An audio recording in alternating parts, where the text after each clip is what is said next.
Hi guys, when it comes to Brexit, I believe there's a massive problem regarding the reporting of it. Or more precisely, there's an attempt to present those who will support it as reasonable people with legitimate concerns and requests.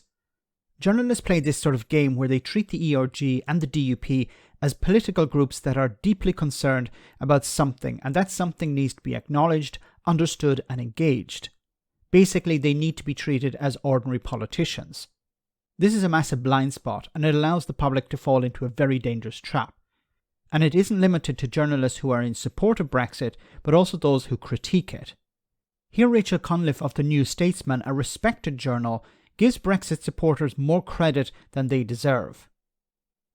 What are you picking up? How do you read the runes, Rachel? I would love to know what the Tory Brexiteers who are against this and who are ready to blow it all up, as Kate said, what they would do instead. Because fundamentally, you could have the border on the Irish Sea, which was suggested at various points, and would sort of leave Northern Ireland outside of the rest of the UK. Nobody wants that, least of all the DUP. You can have a hard border on the island of Ireland between Northern Ireland and the Republic. Well, maybe someone on the DUP wouldn't mind too much about that, but everyone else looks at that with sort of sheer horror, and rightly so.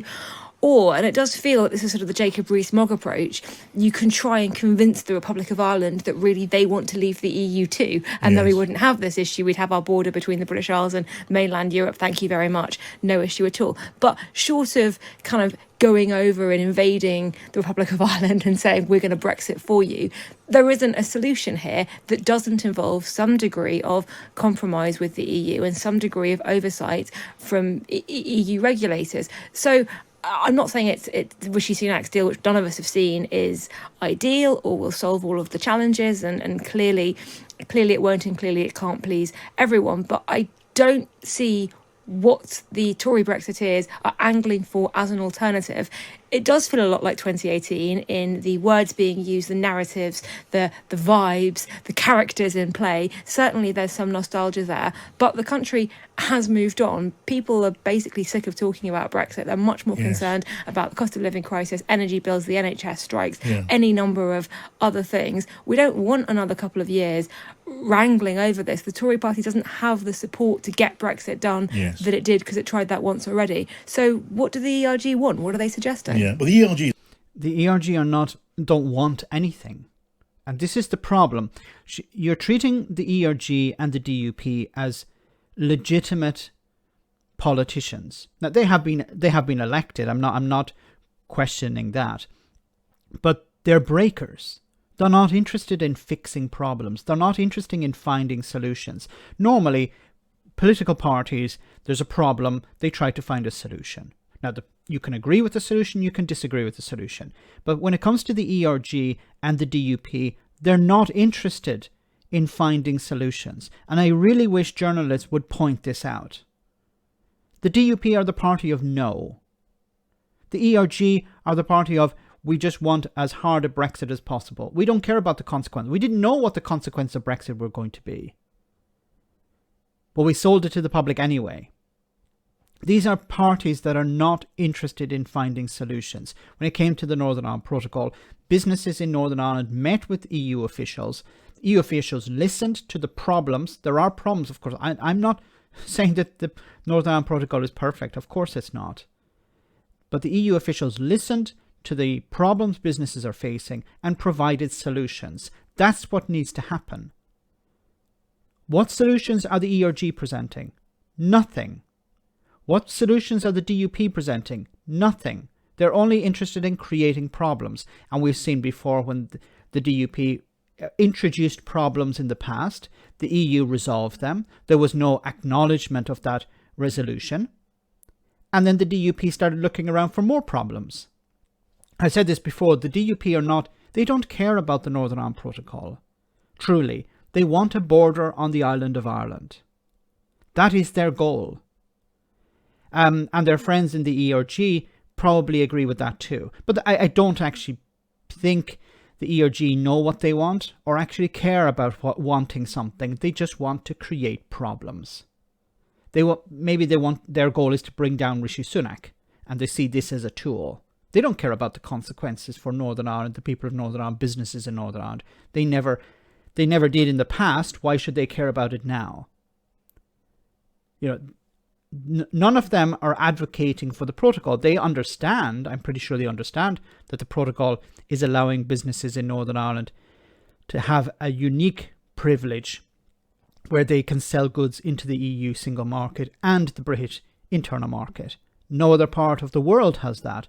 The Republic of Ireland doesn't have that benefit. Great Britain doesn't have that benefit. But you don't hear members of the ERG even admitting that.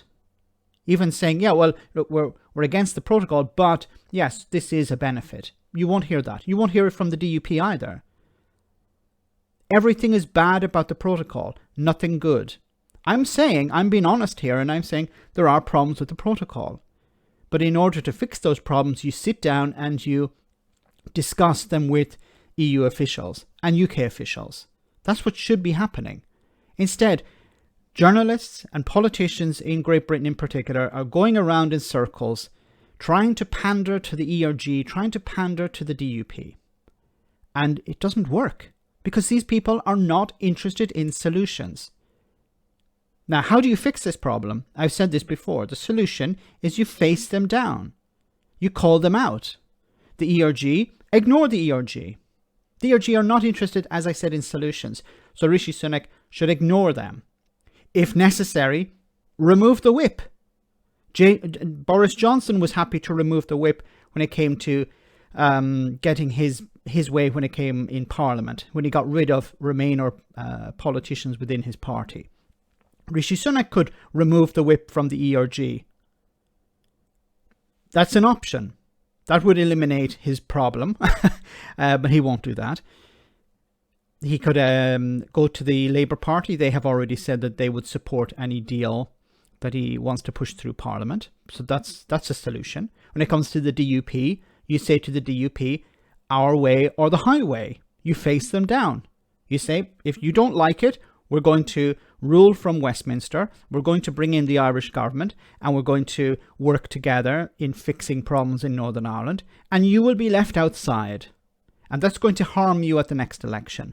And what we're going to do as well is we're going to push through legislation that the DUP hate. For example, I don't know, more rights for women. That's something the DUP definitely don't like. So these are solutions. But politicians and unfortunately journalists in British media will not talk about these things.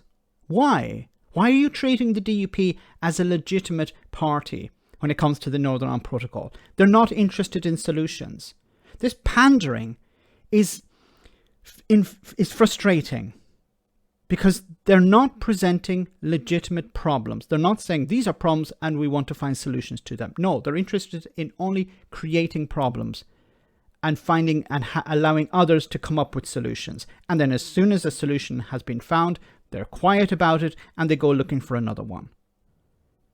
I feel like I'm the only person saying this. It feels like journalists in Great Britain don't want to talk about that, don't want to be honest about it. Maybe I'm wrong, but that's the impression I get. Let me know in the comment section, guys, what you think about all of this. As always, your comments are greatly appreciated. Thanks a lot.